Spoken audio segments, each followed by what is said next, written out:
going to define savings? Because, of course, our common notion of savings, you have savings if you got the money, but you didn't use all of your money. What remains is your savings.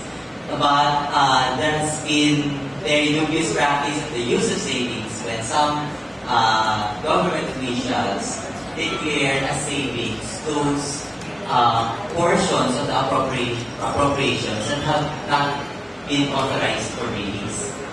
So these are savings in paper, savings in appropriations. Actually, one of the budget documents reports that as savings in appropriations. Trying to identify or trying to monitor how much is actually spent, like for instance, for the department, this is what was approved and this was actually spent.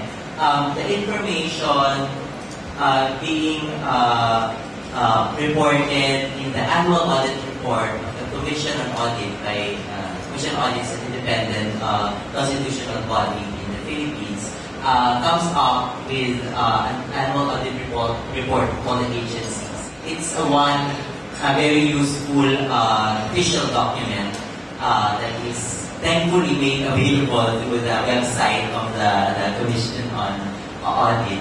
And if we want to look into and monitor the utilization of what was actually allocated to these agencies. Look at their utilization rate in last year, 2 years ago. Like this much was approved in appropriations bill. And per report, the actual disbursement is actually this much. It's very low utilization rate, etc. So this is one thing that we have to contend with. Although we are also arguing that is it really a problem of absorption? We have to take note, why was it not spent? Was it spent because of low absorptive capacity? Or how much of that is not spent because it was not released in the first place? And the department can spend the appropriation, the amount of the appropriation, if there is no authorization from the executive to actually release the funds from that. And so that's something that underutilization or the absorptive capacity of agencies is something that we look into in the course of doing our budget work, coming up with budget proposals.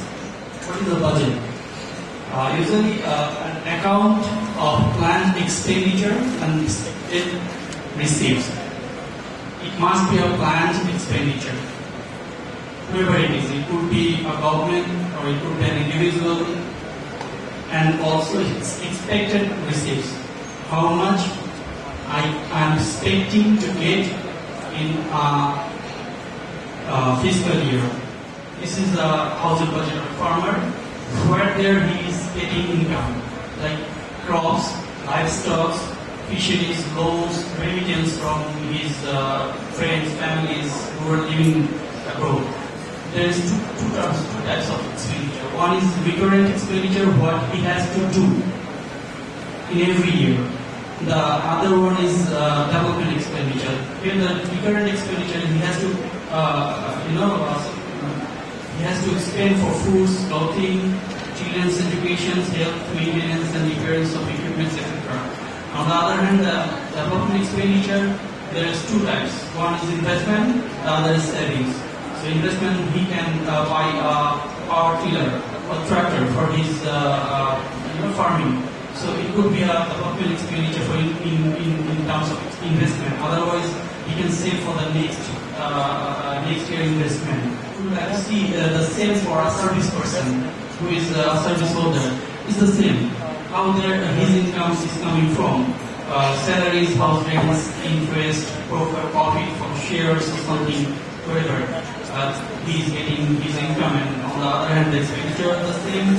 For return expenditure, again, for development expenditure, he is doing the same. And if there will be a deficit, then he can collect, he can fulfill the deficit by loan from relatives, the banks, or tightening the belt of expenditure reduction.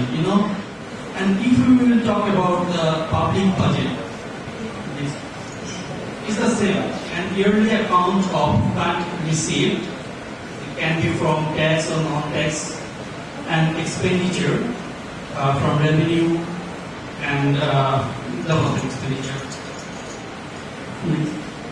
government is spending, where government has to spend actually. There are four areas where government has to expand. First is the administrations. The most of the recurrent expenditures are going to maintain the administrative activities. Another big portions in various countries are going for defense, law enforcing agencies, and others. And a major portion in developing countries are going for education and healthcare. Finally, a country like Bangladesh could around 14% of the total budget is going for transfer payment for welfare benefits, other social safety nets programs.